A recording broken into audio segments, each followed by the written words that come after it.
Here I go. Oh, God. All right, everybody.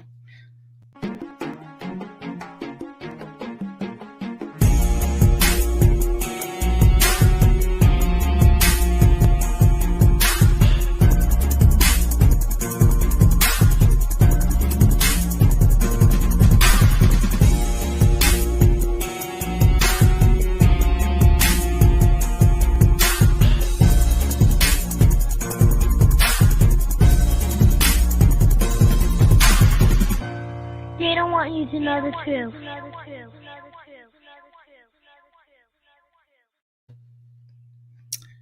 Hey, everybody. This is Disrupt the Chaos. We are here on Tuesday, Wednesdays, and Thursdays, beginning at 7 p.m.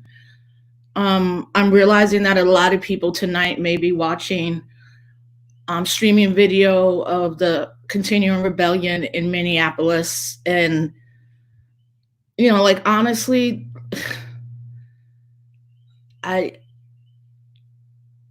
as a person who uses words and language to communicate,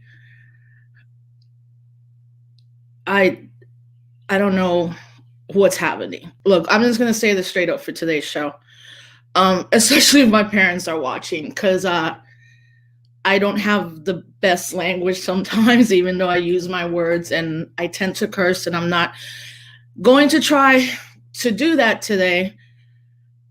But I don't know,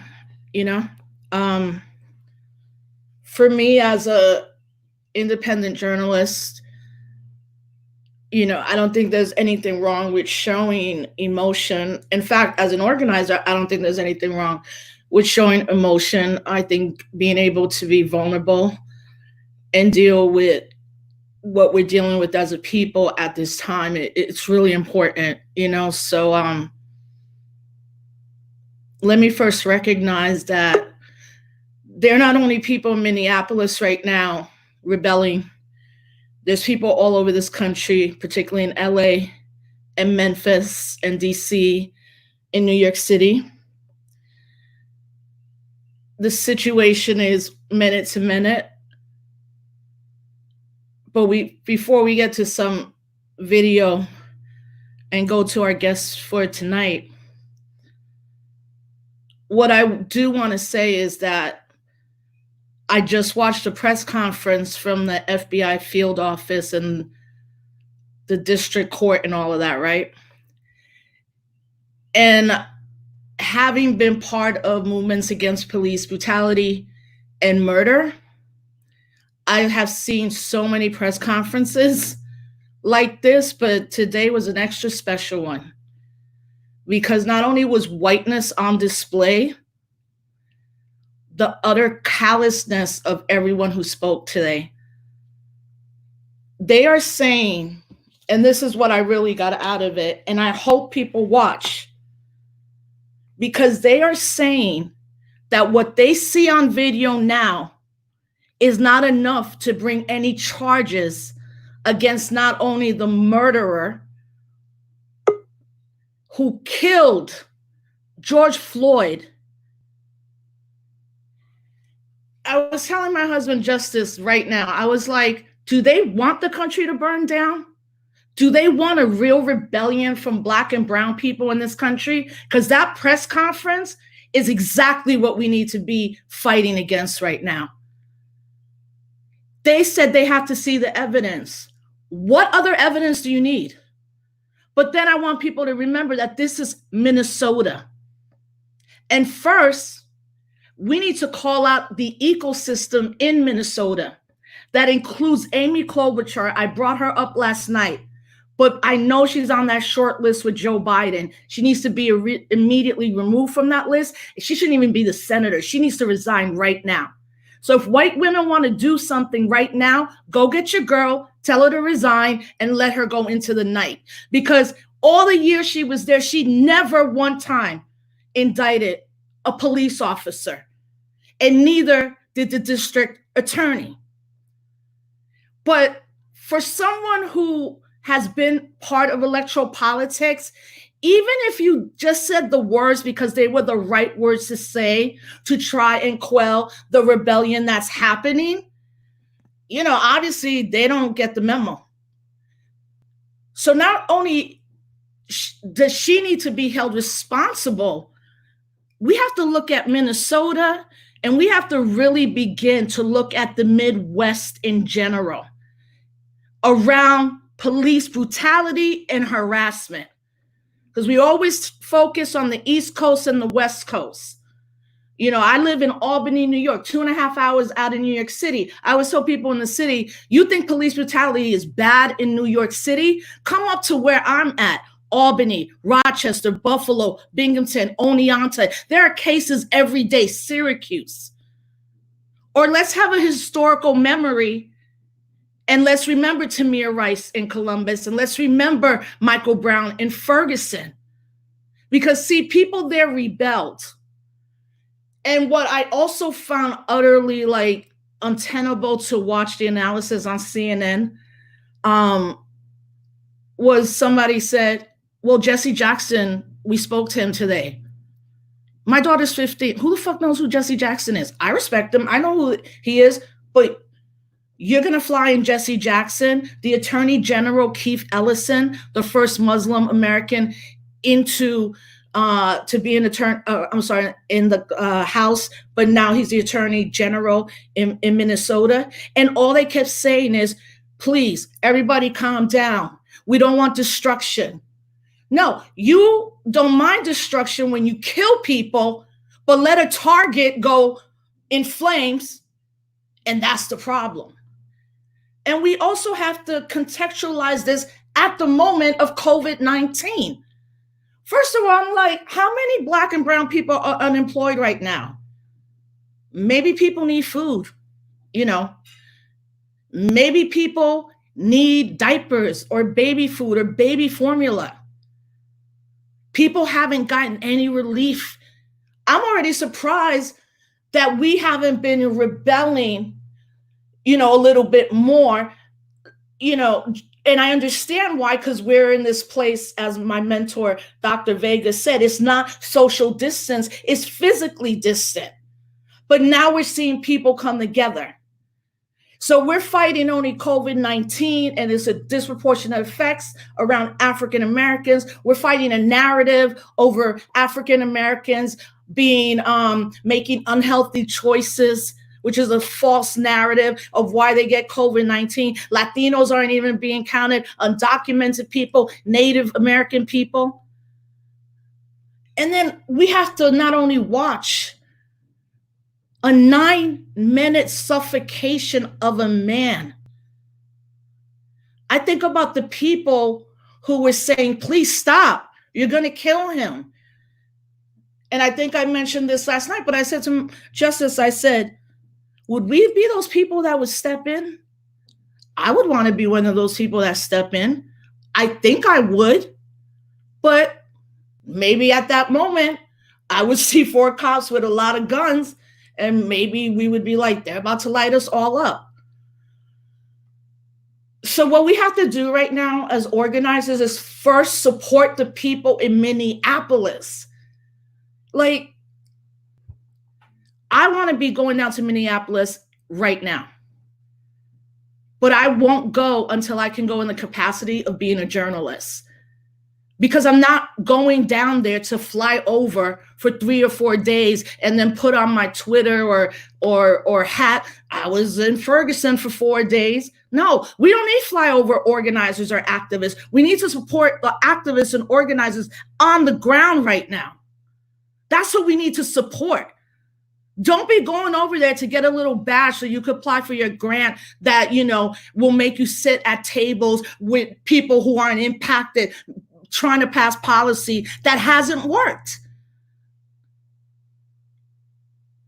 So I don't know if I sound inarticulate, angry, I don't really care.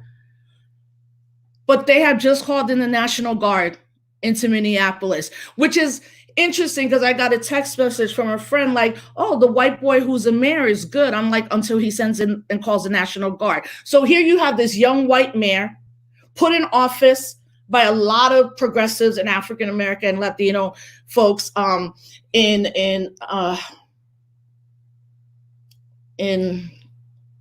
Jesus, in Minneapolis. And today he says they should be charged with murder, but at the same time he's calling in the National Guard. The same National Guard, they are domestic terrorists against our people. So you're up here talking about how wrong this is, but on the other side, you're calling in the National Guard that will actually kill more of our people who are going to go out there and rebel because they have no choice at this time.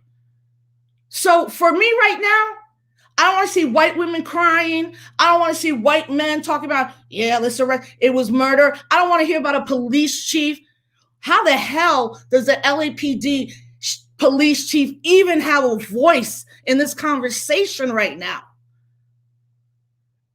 You know, so for white people, go get your people, go get on the front lines in your crew and redistribute the wealth you have made off the backs of our people to grassroots organizations. I want to see you crying. You know what? Because we're not allowed to mourn. The minute we have something, we have to keep dealing with trauma and trauma and trauma upon trauma. This is what we have to do as organizers, as activists. We have to speak out, but we have to be ready to act. And lastly, as all this is happening, you have the maniac in office who won't even acknowledge the deaths of people from COVID-19. But what he spent today doing was signing an executive order to stop social media, do whatever, man. Like, let's just be clear right now that we either take this in our own hands and we follow the lead, particularly of young people, or be ready for more of this. I could spend 2 hours citing names of people who've been murdered just in the last 5 years by the police, and I would not be done.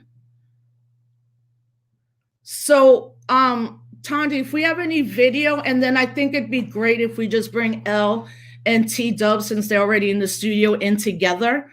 I think we might have some footage of the protests or something like that.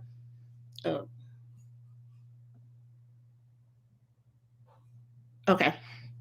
So we're going to bring that up, and then we're going to bring our guest in. Thank you, everybody on Instagram, for watching as well. Y'all want to sit out here and shoot us with rubber bullets and tear gas and pepper spray us like we animals. Like we animals. Like y'all used to water hose us. This is a new form of water hosing.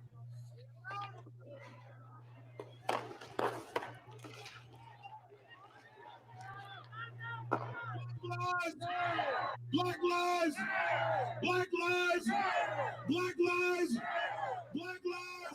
He was handcuffed on the ground, and this man felt like he had the right to take his life. And then the fact that the other officer stood there is what's worse, and didn't tell his partner to get up, or all the other officers that was on this man's back. He saw that he urinated on himself, and he heard him cry out that I cannot breathe. I can't breathe. And his response was, well, if you talking, you can breathe. Seriously? That's your response to something like this? That's how all of them think. People are upset and they're tired. And being black in Minnesota already has a stigma and a mark on your back. So living over in South Minneapolis and being black, please, it's over with. And this, the fact that they think it's okay to shoot tear gas or shoot anything into a crowd of protesters is ridiculous. We have the right to be here. We have the right to protest. We're not threatening anybody's life. I used to live in this neighborhood, and all these white cops over here treat everybody exactly the same whose skin color is not theirs. I'm sick of that. I'm over it. I'm tired of it. And ain't nothing gonna happen, and that's so up. Say his name. Say his name. Say his name. Say his name. Say his name. So we're streaming live on YouTube, Instagram, Periscope, and my Facebook page and my personal Facebook page as well. These were the last words of George Floyd. Mama, mama, please, I can't breathe. My stomach hurts, my neck hurts, everything hurts.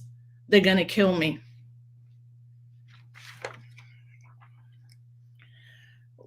Let's bring Elle and T-Dub in.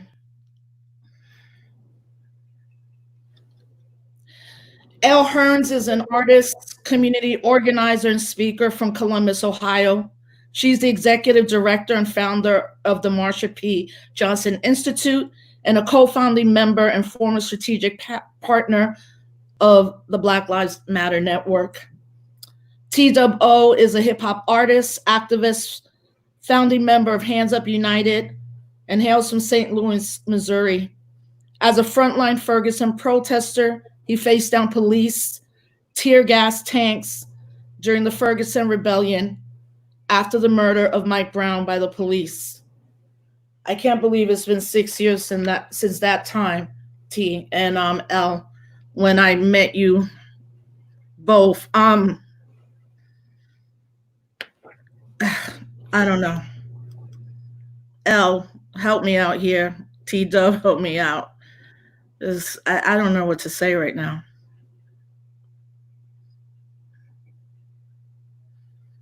Oh, Elle, unmute. Yeah. Well, first, thank you both, because now I'm looking at you and I had to turn away because, you know, we've been in the streets together and have known each other for 6 years. And honestly, I think two of you and another handful of beautiful Black folks really changed the notion of how we protest, but who speaks for us and who doesn't speak for us. And I really find you two as one of the most people with integrity in this current iteration of a freedom movement of Black people. And I've learned so much from both of you. So yeah, Elle, let's go to you. Well, first, thank you just for having me. I appreciate it. My love to you and your family, and love to T-Dub and your family as well. I know this is it's a trying time, you know, I think for lots of many reasons. It feels like deja vu in a lot of ways. You know, I've heard this before, someone's last words being, I can't breathe. And so the reality is, you know, there is no refuge that any of us have been able to find in not only these 6 years, but just in the history of this country. And so it's devastating, but it's also infuriating.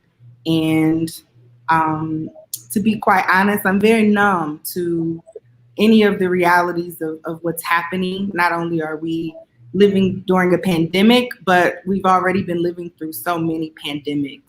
Minneapolis in particular has a history of this type of violence from the police. Several years ago, a Black transgender woman, Breonna Hill, was attacked and assaulted by 2 officers. She sued them and she was later murdered. Her murder was unsolved.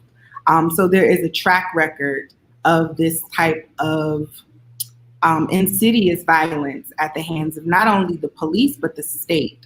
You know, the idea that this is happening isolated from the government is really malarkey. You know, there is no way that you get this amount of deaths at the hands of the police without it being directly connected to the orchestration of the government. And so I am extremely proud and grateful for the protesters and all of those who are fighting for liberation in Minneapolis, those who are burning things. I'm very proud and feel motivated by their strength during this time. You know, I'm clear that when there are mass protests, when there is mass fire, there is a desire for people to go. You know, I caution against that during this time, not only because we are living during a pandemic, but there is infrastructure and organization that exists in Minneapolis. And I believe that the community in Minneapolis is more than capable of handling their own. I think this is a moment in time for us to really understand what it means to be in solidarity, and what it means to follow, as opposed to showing up and then attempting to create our own hysteria. And so I appreciate you for creating a platform to have a particular conversation with a community of people who certainly need to hear other things outside of the places they report to. So again, thank you for having me. And yeah, I truly believe in us. I really believe in the people, and I trust that if justice does not come, which we know that it probably won't based on the history of this country in the cases that we've seen just in the last 6 years, Tamir Rice, we've seen that. I've lived through a prosecutor calling a mother and telling her there would be no justice, in Cleveland. So justice will come, and it won't come from the government. It will come from the hands of the people. Mm-hmm. And T, I hit you last night. I couldn't sleep. And I was like, let's do this Instagram live. And I was like, it's 1 a.m. in the morning, try to sleep. And I still haven't slept. I mean, yeah. What are you feeling right now? It's got to definitely be deja vu for you and folks in Ferguson, missing your comrades that we know. After Ferguson, there have been, I think, 3 or 4 frontline brothers that have been, well, they say they were killed by someone else. I have a totally different take on that. And T, I don't want to, force you kind of to relive that if you don't want to. But what have you been feeling, and how is St. Louis and Ferguson feeling right now for everybody? Well, I mean, I'll touch on it just to clear that up. A couple close brothers did lose their lives. It wasn't no real, conspiracy theories and behind that. It's just everyday St. Louis struggle and everyday violence. You know what I'm saying? So some, fell victim to the streets in regards to past situations, and then we lost, my brother Bassam to overdose. Everybody knew, the demons that he struggled with. So, I mean, there was no conspiracies in regards to that. It's just another day in the most dangerous city for a Black man in the nation. You know what I'm saying? So it's definitely deja vu. When the Mike Brown situation first occurred, I was more so numb to death. In regards to now, I'm more angry. And I'm not necessarily angry at the system, because I expect them to perform exactly how they're performing. I'm more so angry at us for continuing to accept it. That's what I'm more so angry at. I'm more so angry at the street niggas who ride around with 100-round drums that I've had situations with in the past where we were shooting at each other. But when we got this common enemy attacking our women, our children, our men, our brothers, sisters, mothers, aunts, uncles, we bow down to that. And that's what I'm angry at right now, more so than what the oppressor's doing. I don't expect liberation from the oppressor. It was a point in time when I came into this movement, and me having common sense, I would think that most people would know this is right, this is wrong, and expect folks to act accordingly. But once you begin to politically educate yourself, you understand that this system is designed to perform exactly how it's performing. It's designed to oppress poor Black, brown folks. It's designed to attack poor Black, brown folks. It's designed to murder poor Black, brown folks. It's designed to keep us poor and oppressed. So it become a certain point in time, yes, you get angry with that, but I'm more so focused on a way to try to counteract that, to attack it. And when I sit and I look at the Warriors in the hood and me knowing their hearts and what they're capable of, and we constantly deal with this, that's where my anger starts to set in.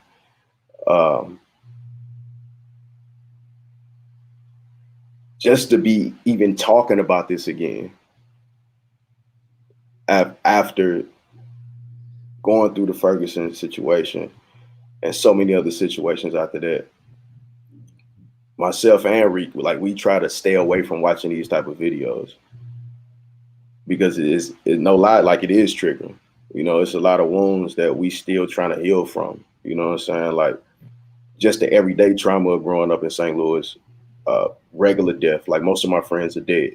You know, the couple that's alive, it's a few that's out. Most of them are, the rest of that's in live or in jail. So this is the reality that we face with, on top of, again, growing up in this city to where a black man here has 10 times the chance of being murdered by a police officer than anybody being killed by anybody around the nation.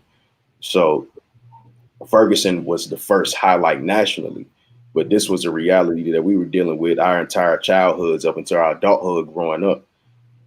So yeah, you do become numb to the situation, and eventually that numbness just turns to pure hatred and anger. And I think that's where I'm at right now at this point, to where I'm not mad at those brothers and sisters out there burning anything. Right. You know, to like, it's white folks like to put property over the value of black life. I mean, and I'm not surprised by that, because they put animals over the value of black life.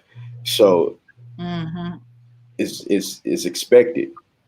But when I see black and brown folks making that argument, that really gets to me.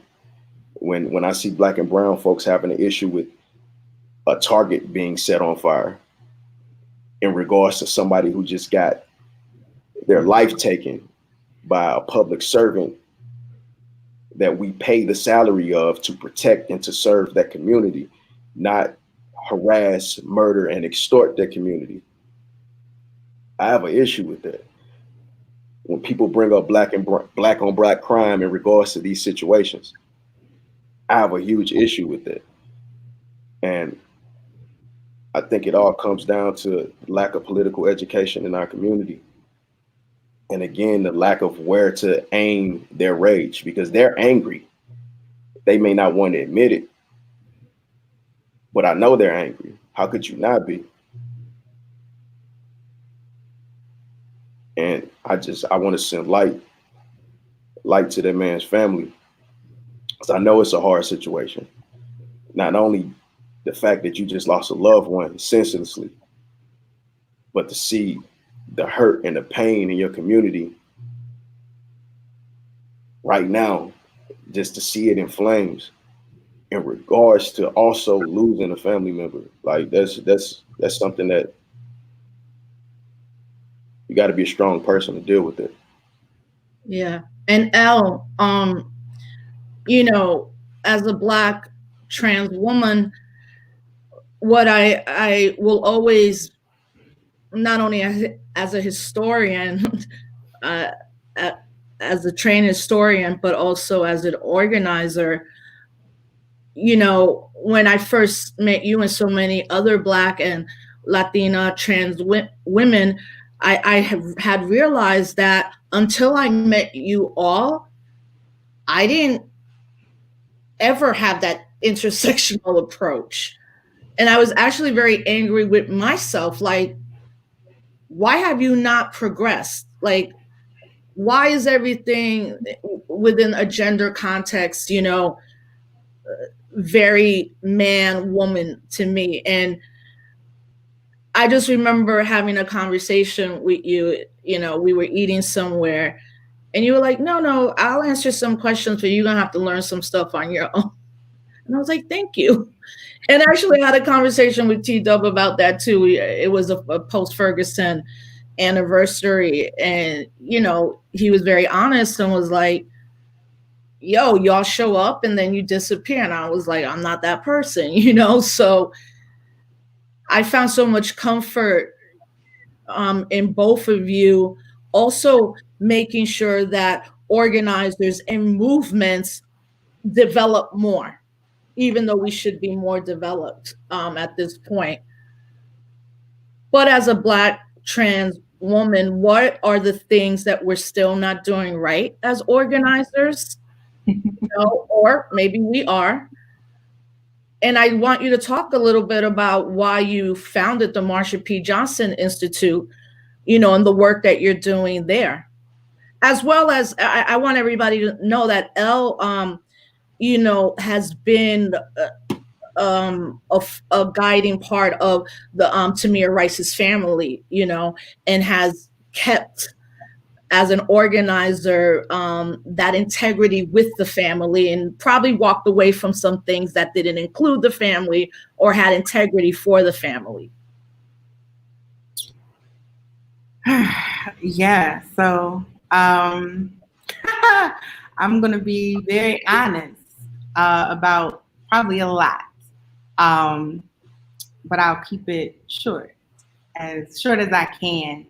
I came into formal movement, and I tell this story often, so if you've heard it, forgive me, but I'm going to tell this shit again.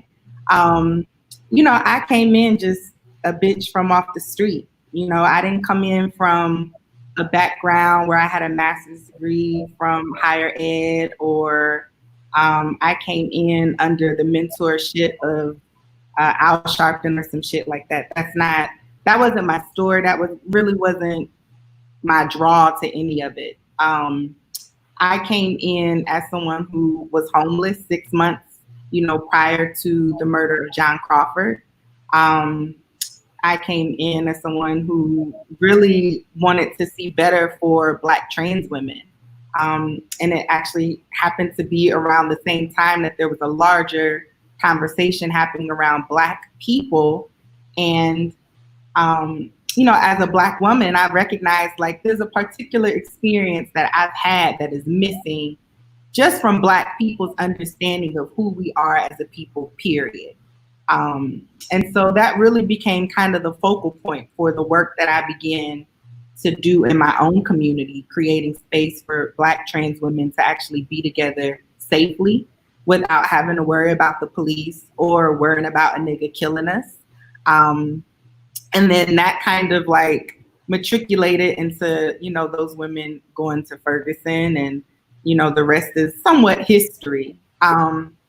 I created the Marsha P. Johnson Institute after really being pushed out of Black Lives Matter, being pushed out of the Global Network, being pushed out of the movement for Black Lives.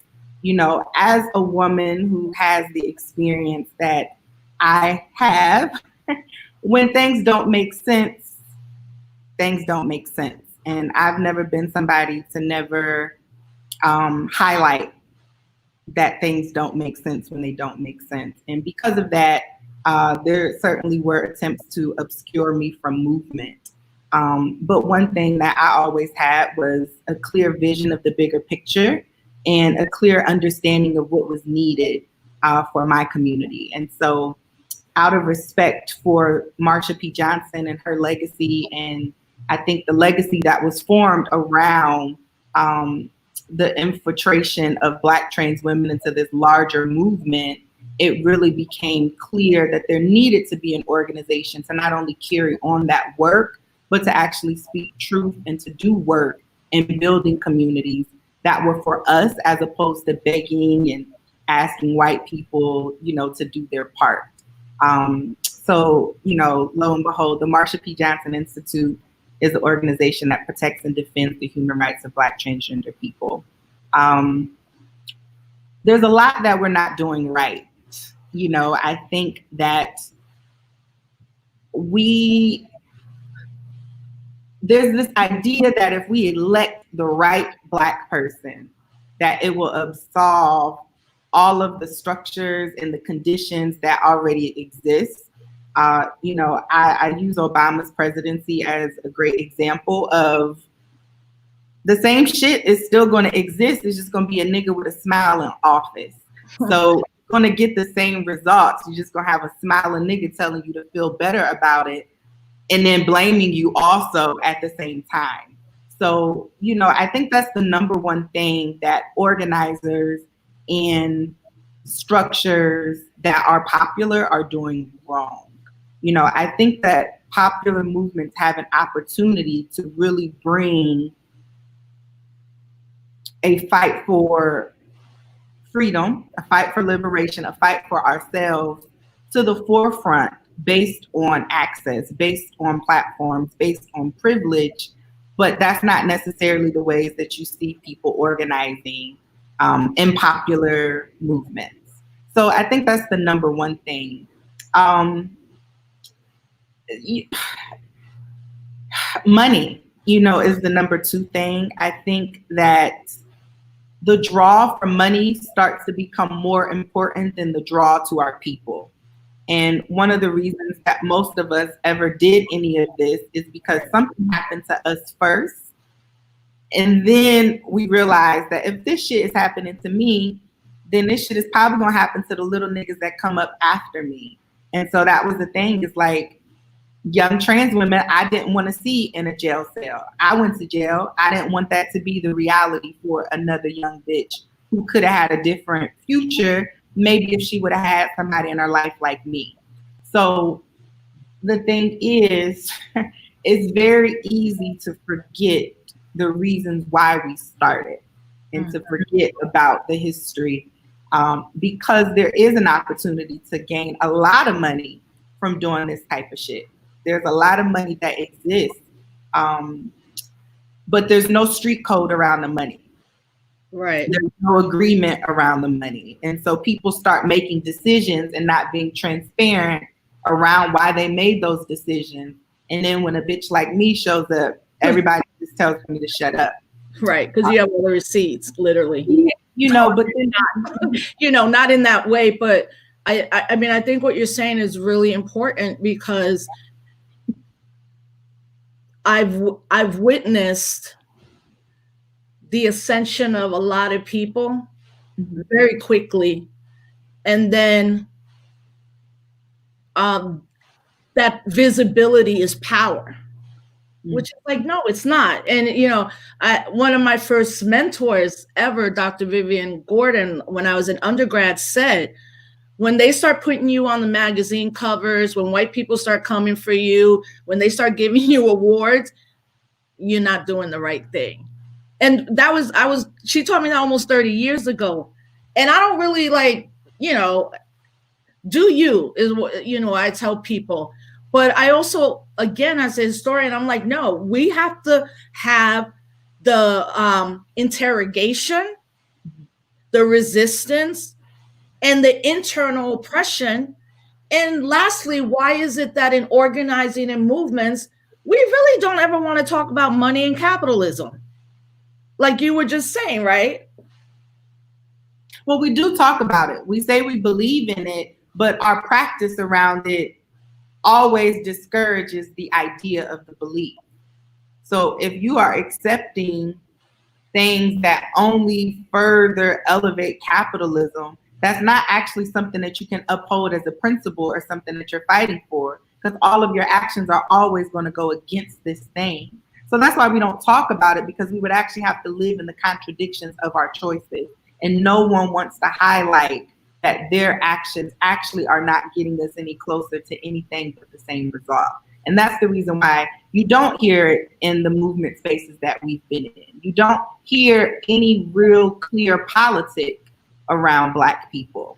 You hear a lot of buzzwords, you hear patriarchy, you hear misogyny, but when you get into the practice of how these things manifest in our physical spaces, when we're trying to be in love with each other, there's no real honoring that we are doing this fucked up shit we say we don't want to do.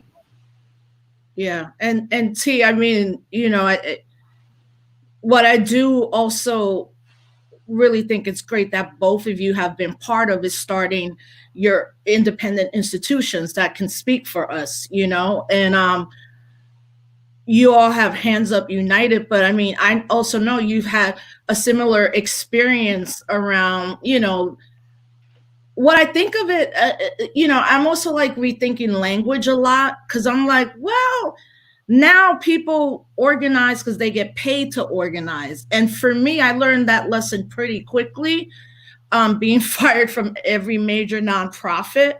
And at one point, look, I had a master's from Cornell and ran for vice president, and I had to get on food stamps because nobody was going to hire me, and I had one or two choices.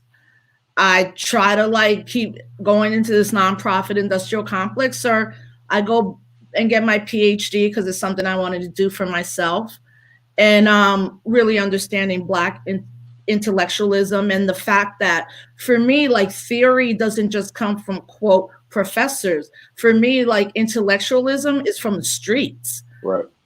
So what are your thoughts around, or what you can share with people around, here are the mistakes we've seen, but well, I'll just let you go on. I mean, I've said it from day one. Every time they had us come talk somewhere, and some people liked it, some people didn't. I really didn't care. But the nonprofit world is dirtier than the drug game, and it's the truth. It's the drug game. Yeah. Basically, you know what I'm saying? I feel like if you're not in this work to put yourself out of work, then you shouldn't be in it.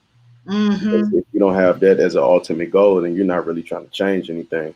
And I had to learn through experience. I came in like we never really had a super Black power movement in St. Louis. You know what I'm saying? It was gangs and drugs. And so the only thing we know about organizations is Urban League, NAACP, stuff like that, things that we probably never see in our lifetime. The first time I ever seen anybody from the Urban League or NAACP, even though we have offices and chapters here, was during Ferguson. So my entire childhood, teenage years, adulthood, I've never come in contact with those people, no matter what was going on in the hood, no matter how many murders was happening, no matter how many people needed assistance, needed help, never saw them. So I started to learn the minute I started doing this work that when you have organizations that are preparing themselves for 10 and 20-year budgets, these people not trying to change anything, because in 10 years, if I'm getting $1 million a year for 10 years, I'm going to change my city inside and out. I know exactly what type of people, what people need resources. I know exactly what needs to be done. I know exactly how to use this benefit to create power. I know exactly how to organize the people who they say can't be organized. I'm going to change some things. So when I'm looking at these organizations with these massive budgets, and the first contact you get from them is when there's another Black body hashtag, somebody's already dead. They're spending hundreds of thousands of dollars to fly every member of their organization into the city, run into the fire, run into the hashtag. The minute they touch down on the city, they contact the media. They want to speak on behalf of those people. They want to talk about, they want to instill their talking points in the ears of America. They want to talk about the things that they're doing and how they're trying to organize them, versus allowing their community to speak for themselves and allowing their community to take control of their own movement. They want to shift the focus onto their own separate and personal agendas. And I watched this in Ferguson. And at first, we didn't realize and understand what was going on. I eventually wrote an op-ed about it. It's called The Hijacking of Ferguson. It's on handsupunited.org. And I started to watch all these national organizations, the national professional activists come into the city and basically just bombard and take over the St. Louis movement. And even at a certain point in time, started to speak as if they were from St. Louis. And we became disgusted with it. And that was one of the main reasons we formed Hands Up United, because we wanted to have an organization with the FUBU model, for us, by us, that understood what this community need, understood what this community has faced, and actually come from this community and know how to voice what these people want, what they need, and what they've been through. We also wanted to respond with a programmatic response. Of course, civil disobedience is definitely important. I think it's very viable to any movement and any revolution. But if all you're gonna do is scream at the brick buildings and at the people that shooting at you, nothing's gonna get done. Again, everybody like to quote Asada Shakur, it is our duty to fight for our freedom, it is our duty to win. We must love and support each other. But nobody talks about the quote when she says nobody, no people in the history of I can always misquote it, but nobody in the history has ever gotten their liberation by pleading to the moral sense of the oppressors. Nobody talks about that quote. It's always, it is our duty to fight, it's our duty to win, and we ignore the fact that Asada Shakur was shooting that thing at police.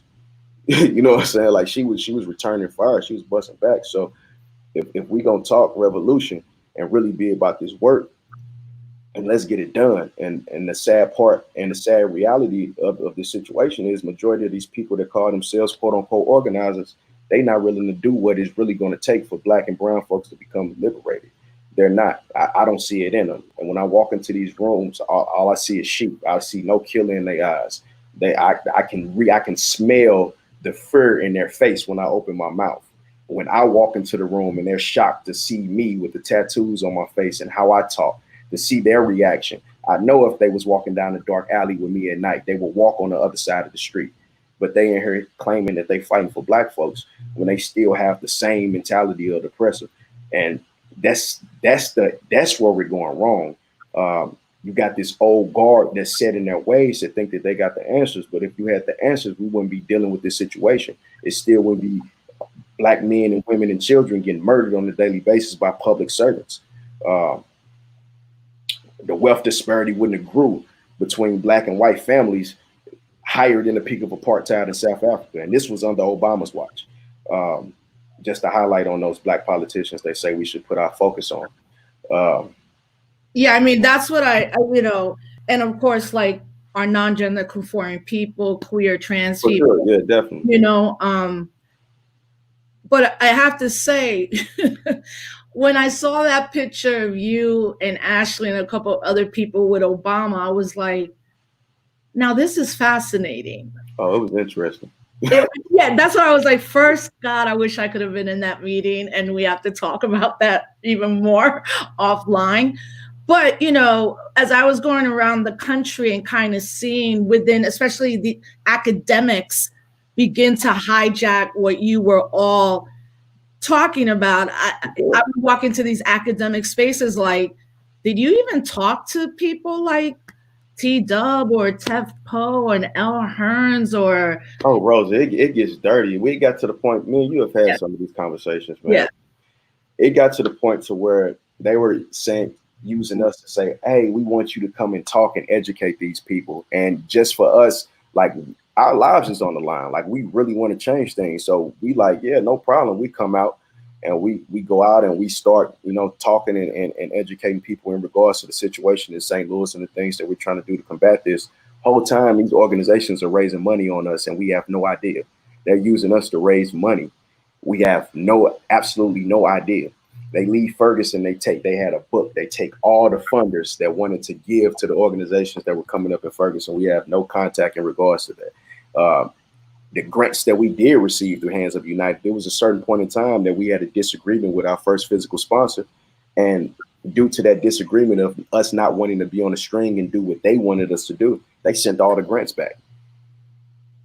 Like, it's a dirty game, man. And for people to pay I've seen Obama's people as they continue to build his library while they're gentrifying that neighborhood in Chicago. Exactly.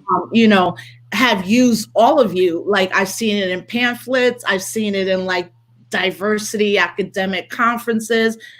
But, you know, one thing I always said was, you know, Black Lives Matter, not just the network, maybe the slogan, but also everything in that historical moment happened under a Black president. Right. So for me, I've had, I'm very perplexed why so many of organizers and movement folks in my generation and some younger think that electing some Black or brown person into office is a win. You know, and I'll say super personally, all these people that now are talking about electoral politics were the same people calling me and Cynthia crazy in 2008 for running for office. And I go, well, look at my speech.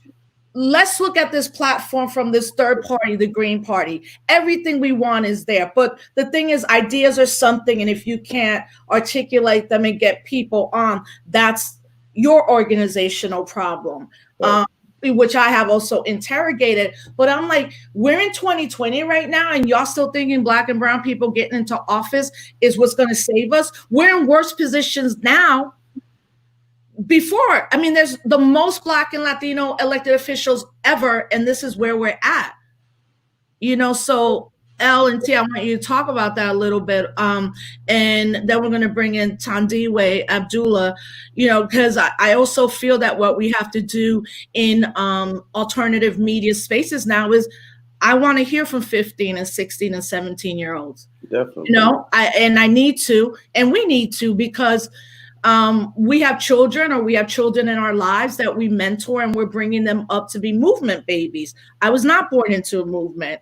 I came into because I went to college, but I think we've all been purposeful with the younger people in our lives to say, there's no hiding this. They're seeing everything. And also we have to be ready as people in their lives to also listen to them. Yeah, I mean, this most recent murder in Minneapolis was filmed by a 17-year-old. Who's getting bullied a lot online. I was seeing that.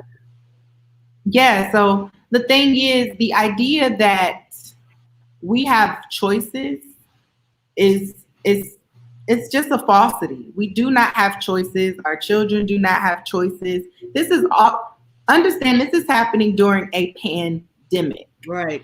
So where everyone's life is already threatened by the unknown, the uncertainty around this coronavirus, we are also still, harming people. Not only did this murder in Minneapolis happen, but there was a transmasculine, Tony, I believe is their name. It's so many names at this point. It's hard for me to keep track of names. And that's something that even at the beginning of this, I would come in contact with younger people who couldn't remember the names of people that had been murdered.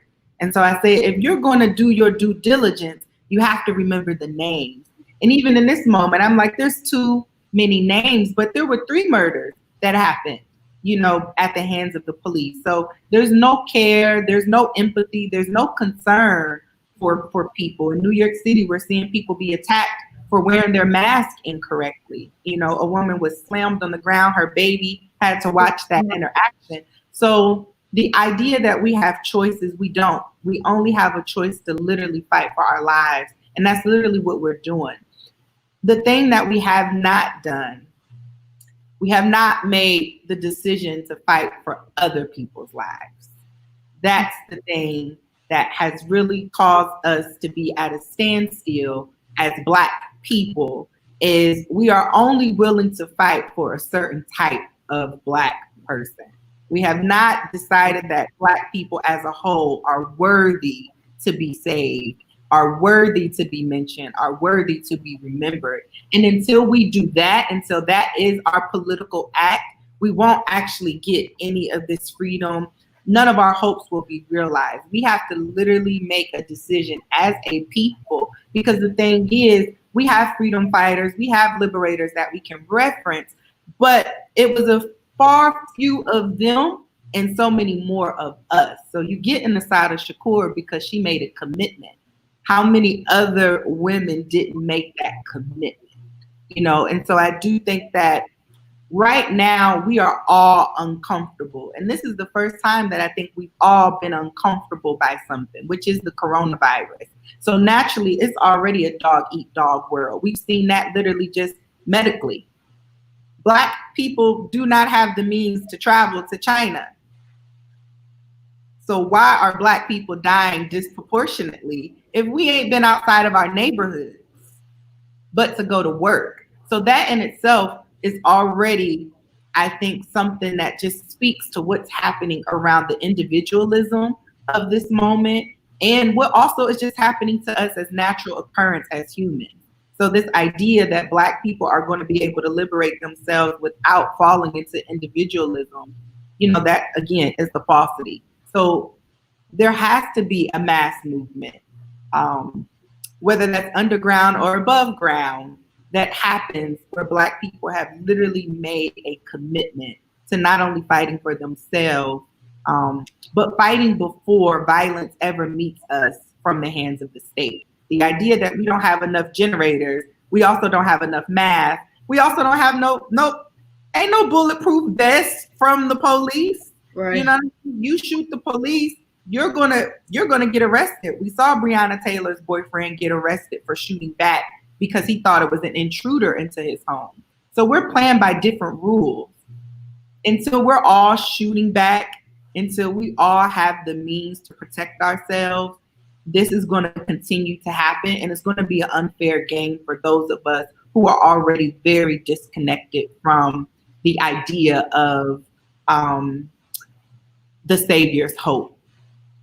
Yeah, and this disproportionate effect, particularly on the African American community, you know, first the first 13 people that died of COVID-19 in St. Louis were all African American. In Detroit, 80%, or the state of Michigan, 80% of those dying are African American.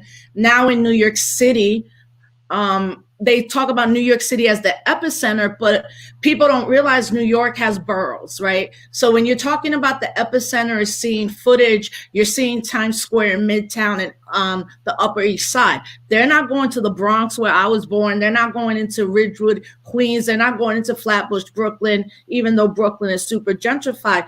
But the community that's actually being impacted the most in New York City is in one zip code in the Bronx, 10472. And the reason I know that is because I was raised in another part of the Bronx, but I eventually moved to Soundview. Anybody who's a hip hop artist there, I would just say, listen to Big Pun and you would understand Soundview. But my father still has his business 50 years right on the 6th line. And, you know, that is the actual epicenter of the epicenter in New York City. And I keep telling people out of this state, like, Cuomo is not the savior. This dude has not only cut Medicaid for 10 years and dismantled the hospital system, he also is the only governor in the entire nation to not release one incarcerated person. So we have to be about not only interrogating media, but calling this out. So T, like, you know, what would you add to or build off Elle? But what is actually happening in Ferguson or St. Louis that we need to focus on or be mindful of? For sure. Well, you know, St. Louis is a different monster. So this pandemic hasn't really affected anything in regards to how we move. Yeah, the first, 10 plus deaths came, from Black people, but the first 100 or so cases were all white folks. And the reason that Black people died is because the same issue we've been fighting here for decades: no access to proper healthcare, no access to proper medical facilities, no access to proper stores to get the type of equipment that we need in order to take vitamins on a daily basis or any type of medication or even access to hand sanitizer. So that's just St. Louis. You know what I'm saying? It's one of the poorest cities in the nation, one of the lowest minimum wages in the nation. And majority of those cases is coming from, my zip code, the 63115, which is also the poorest zip code in St. Louis City. But besides that, there's been more murders than COVID-19 deaths since the pandemic. Just on Memorial Day alone, 5 people were murdered, over 14 shot. 2 weeks ago, a Black trans woman by the name of Nina Pop, who everybody in the city loved, was stabbed to death. I have thing on our wall. Yeah, so it's business as usual in St. Louis. Like people riding around. Like she said, I made this statement a while back. You know what I'm saying? Like I rock with all the organizations that are trying to get support here in regards to getting people masks, but we need bulletproof vests. You know what I'm saying? That's the reality of the situation. Like I have a bigger chance of catching a bullet when I walk out my house than getting COVID-19.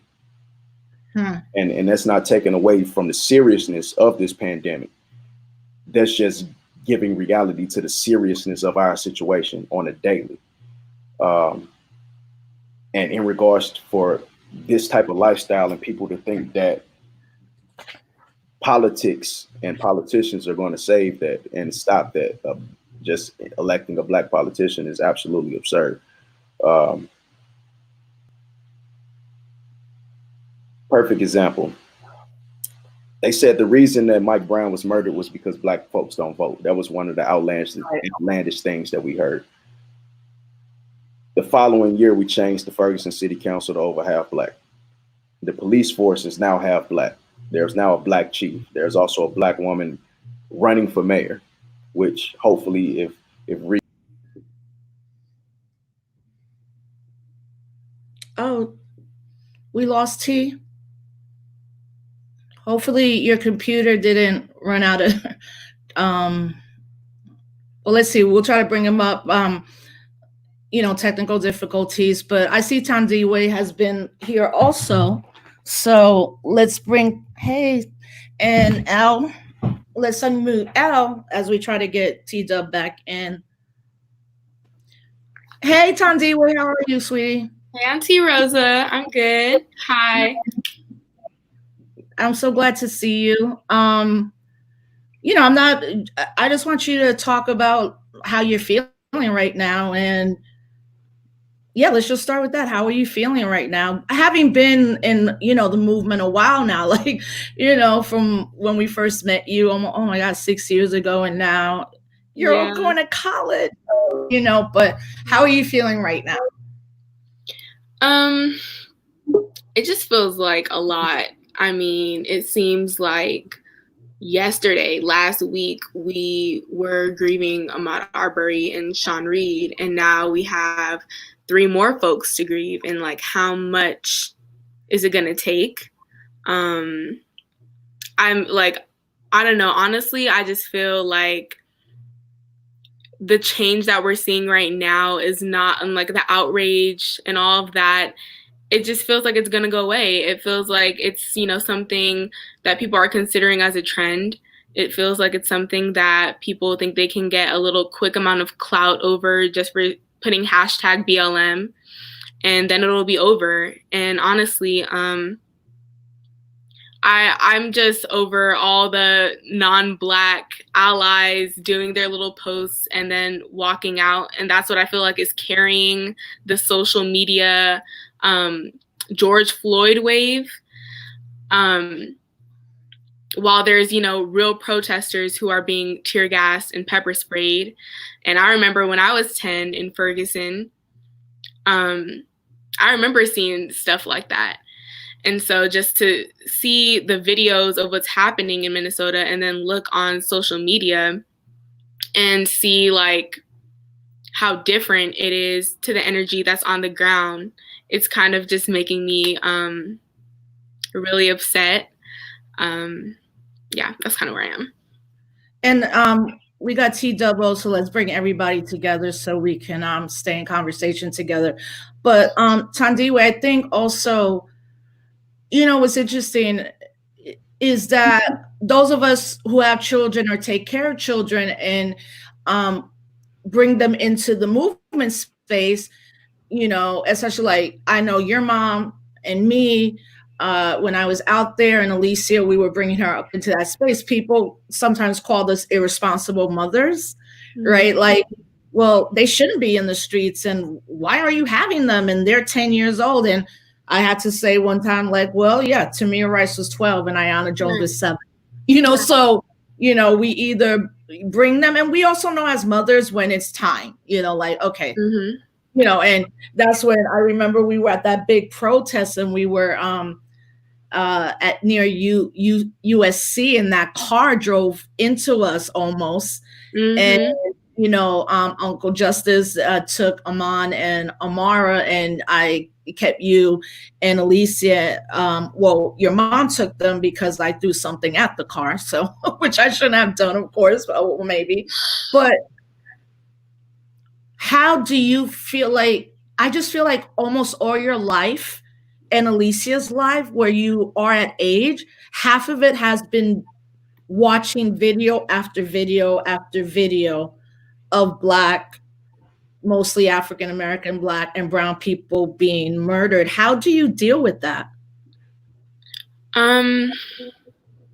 It's really hard to not get numb, I think, just because I literally scrolling through Twitter one day, me and my friend, we were, I think, 14, or I forgot how old I was, but when Philando Castile was murdered, I remember we were on, it was either Twitter or Instagram, watching somebody, I think it was Instagram, we were watching somebody's live stream, and we were watching it happen on live. And our parents weren't there, and we were just sitting here watching this Black man be, die, right? And we were hearing his baby crying in the back seat. And it's really hard to not be traumatized by stuff like that, especially as young people. I think now when we talk about like young people experiencing gun violence, especially in this day and age, we think about March for Our Lives, we think about Parkland, Sandy Hook, all that, right? Because it's an outrage and like, oh, these kids need mental health, especially when it's white kids who experience these things. But, I just think as a people, as Black people, looking online and seeing these videos day after day, I think, honestly, it's kind of the same effect. We're watching our people be murdered right in front of us.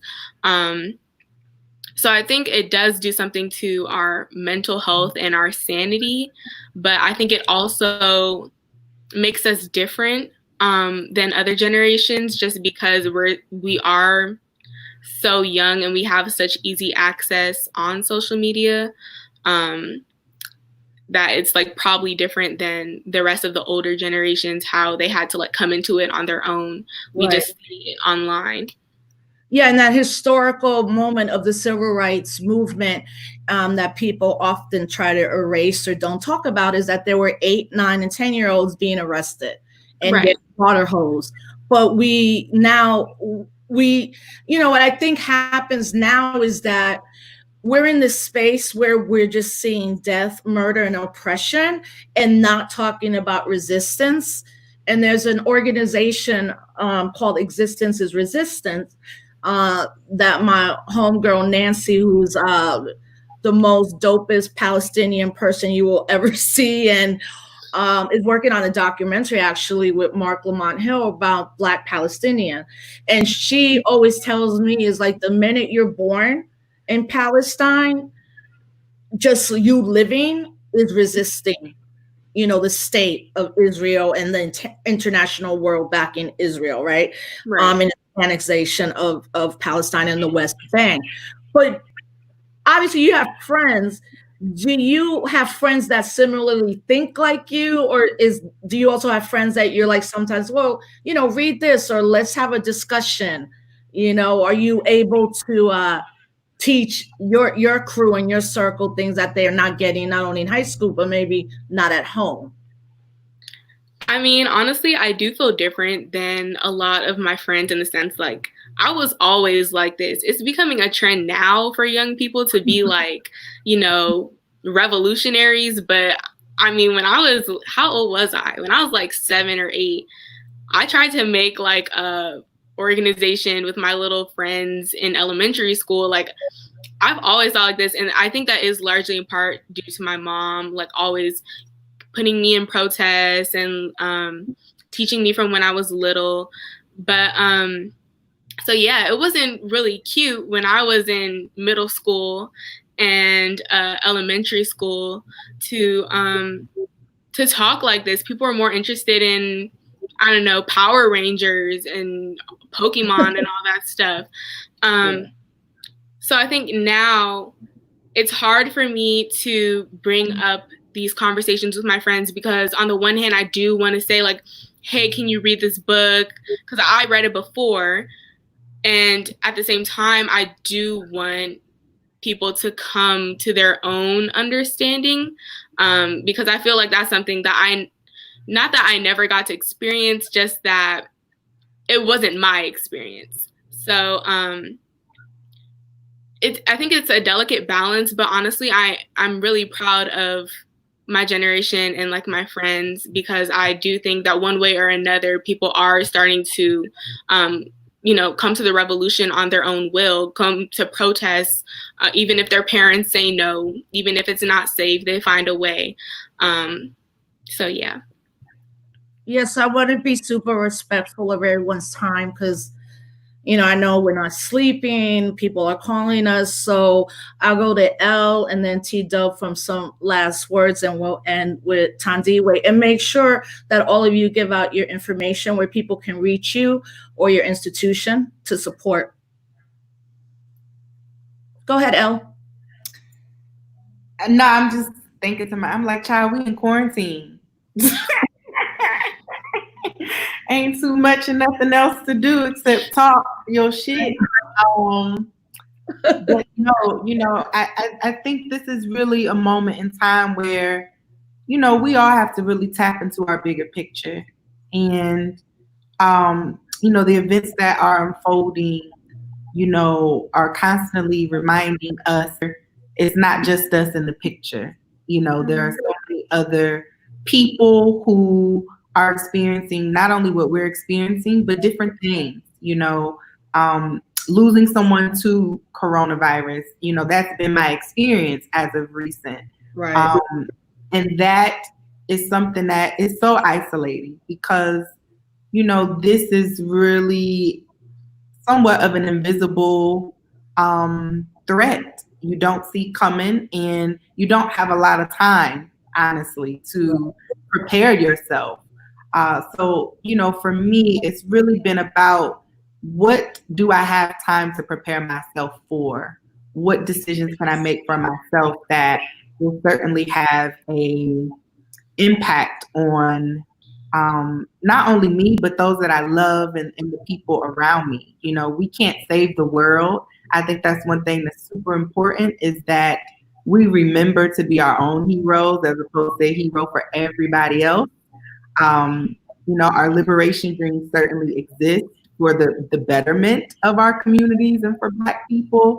But there's also some things that I think we get to have and do for ourselves during this time. And if, protesting is what feels like you need to do that. But also, just be your own hero during this time. We don't know when the day is going to come where we'll all make our transitions to the next life. But, we've got life now. So that's kind of been my thing during quarantine. It's just really focusing in on the things that I can control, and continuing to invest in my organization is something that I can control.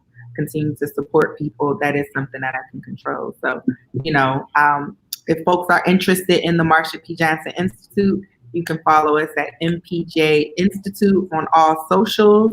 My name is Elle Hearns. You can follow me at Soul Free Dreams on all socials. I'm pretty private, so I don't really like a lot of followers and things like that. It's weird to me.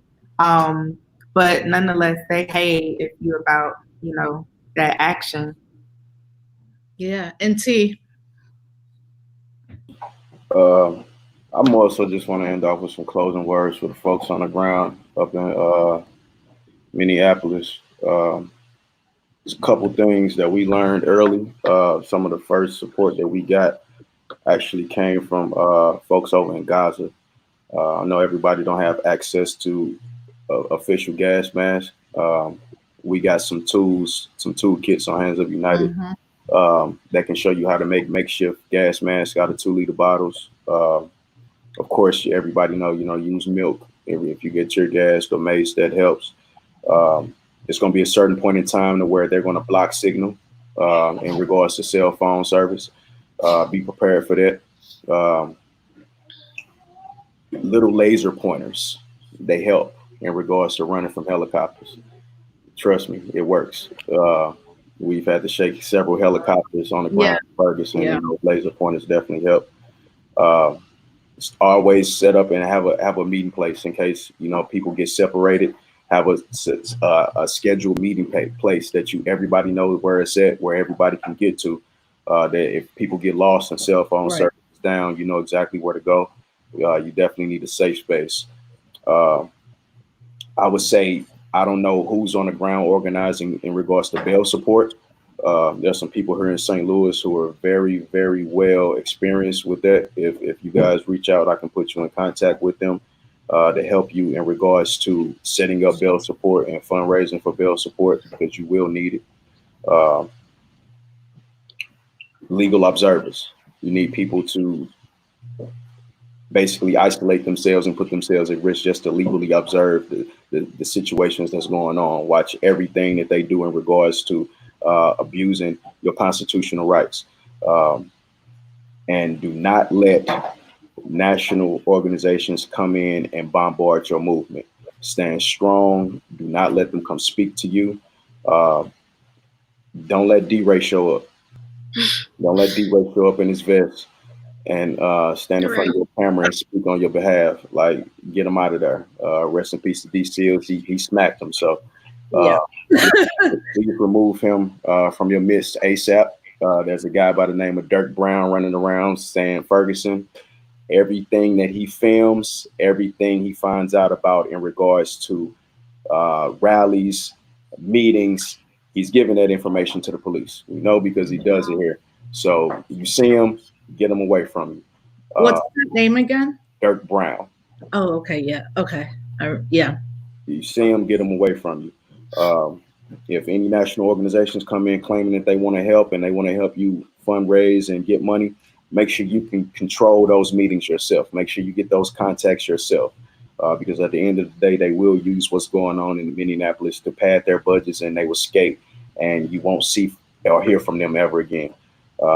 It is some real official people nationally that probably do want to come in and provide some assistance and support wherever it's needed. People on the ground, all y'all got to do is speak up and say what's needed.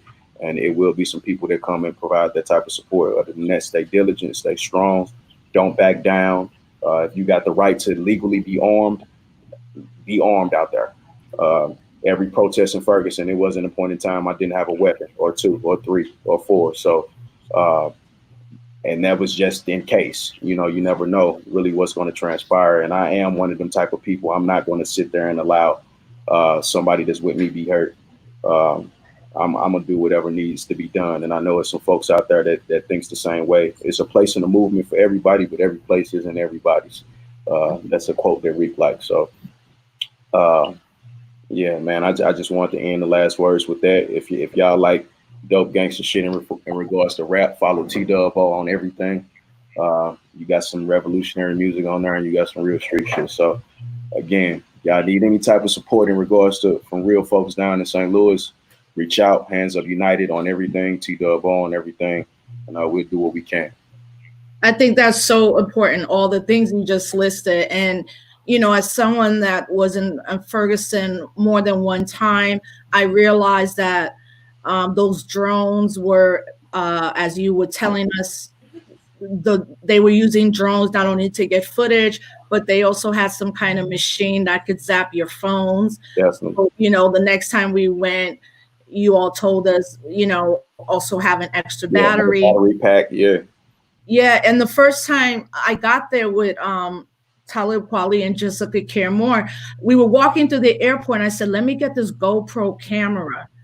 And they were like, why? I'm like, yeah, I think we might need that, And like everyone who experienced Ferguson, tear gas, pepper spray, being run up by the police, I still have that footage of the 12 of us that were run up on and had those guns pointed at us. And, I was, so get that GoPro camera, get that milk. Water makes it worse. And I think it's really important that you show that international connection, because what we saw was that Palestinian people were like, wait, we know what to do. Here's some tips. And it really was that international solidarity, and not only seeing Palestinians coming around Ferguson, but also I was really happy to see undocumented brothers and sisters who have a little bit more to risk that were like, no, because there's a narrative that apparently all Latinx folks are anti-Black, and it could be true that some of us are, and it also can be true that some of us know we're Black and that we know we fight for Black freedom as well. So, Tandira, what would be your message to younger people who are watching you now? But what would you tell us older people to stop doing? I would say, with all of the protests and everything happening, especially, yes, pay attention to everyone who's most vulnerable around you, especially the young people. Make sure that they have numbers on their arms in case they get separated. Make sure that they know who, like T-Dub said, the legal observers are. Make sure that, you know, they have a person at all times, but also allow for the young people to take space too. Don't let it be like stifling. That's the one thing I regret. I mean, I was like 10 years old in Ferguson, but I did wish I would have been able to go out more and like take up more space. But yeah, at the end of the day, that's really it. That's all I have to say. And also young people, I'm sorry, there's a lot of time, but also young people, like, don't rush to always say things first. Now is a time when people who, like, you know, your elders who were in Ferguson, or folks from Palestine, or, you know, people who have done it and been there before should be leading. And this is the time where, like, you should listen. This is the very, like, key point where you can gain that experience, so that, you know, hopefully there won't be a next time. But if there is a next time, or a time where you have to do something, you have that under your belt. Hopefully that won't have to be the case, but there is a delicate balance between listening and doing things. So yeah, learn from your elders. Well, I am glad you said that, because I think there's a moment in every generation. I mean, I did it myself, where we disregard our elders because we feel they're trying to impose on us. But then you realize there are a lot of elders that are not trying to impose. They're like, yo, go do this. I'm just going to let you know this might work, that might not work. You might be wrong right now, but, you know, we're here for you. And I really think it's for those of us that now are closer to 50 than 40. I think we have to be at a point where, you know, just get over the personal shit.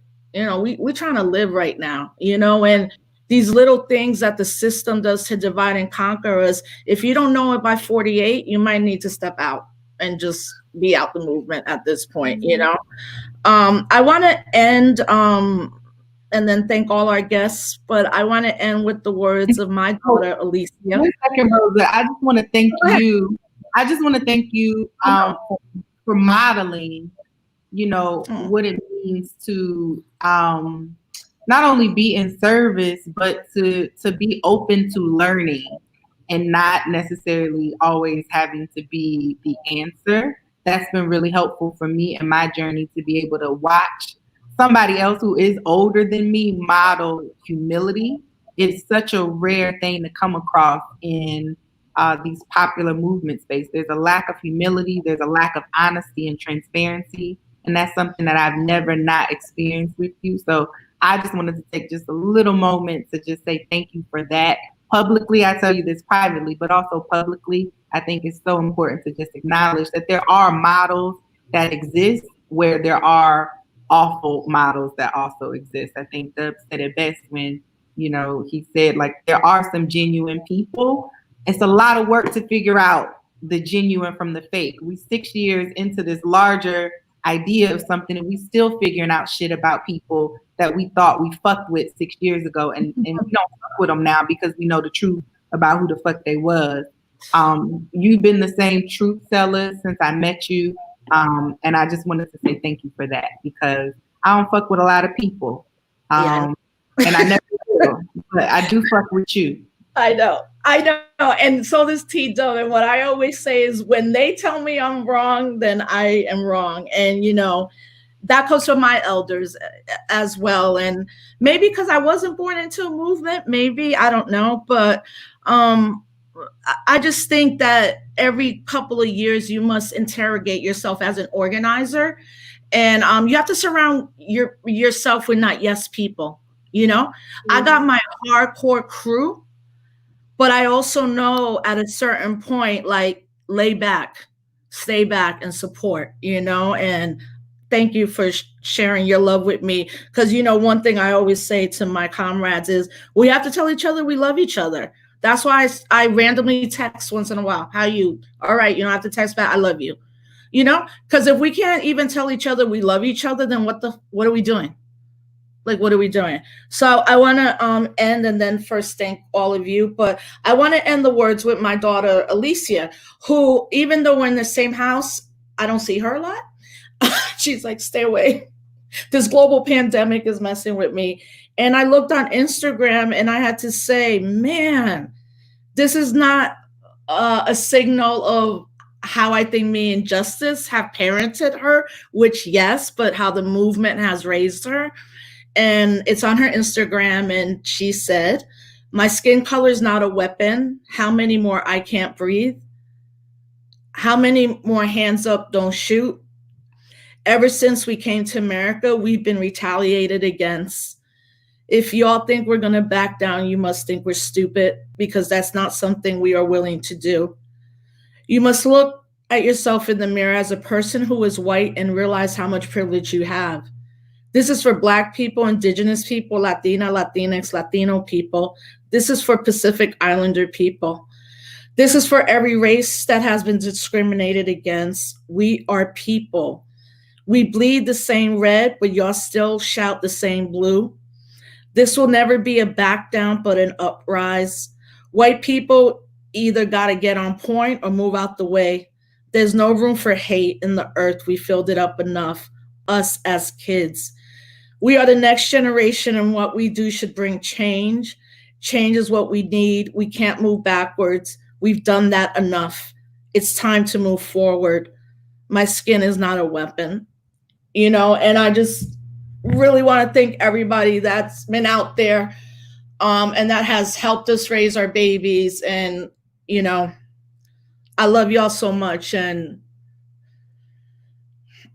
thank you. Thank you for being on. Thank you for being real. Thank you for being 100%. Thank you to my producer, Tondi. It's been a horrible, hard week, but we also know that we are still here and that our story did not begin with enslavement. Our story began when we created this world. So we will be back next Tuesday. I will continue to bring on these powerful voices. Make sure you follow them on social media. Support the Marsha P. Johnson Institute. Support Hands Up United. Support Tandiwe, as she is also a leader in the March for Our Lives. And we'll be going to college soon. I can't believe you're going to college. And to our sponsors, we thank you. And please, look, you know, because we're just adult people. You could wear really nice masks. You don't need to do that. Wear your mask. You know, that's all I'm saying. You know, we can rep in every way. So Elle, yes, represent. T, thank you. Tandiwe, give everybody my love in the family. We send our love. And as we say, stay up, stay safe, stay healthy. We will see you in the whirlwind. Thank you, everybody. Peace. Love y'all. Stay safe.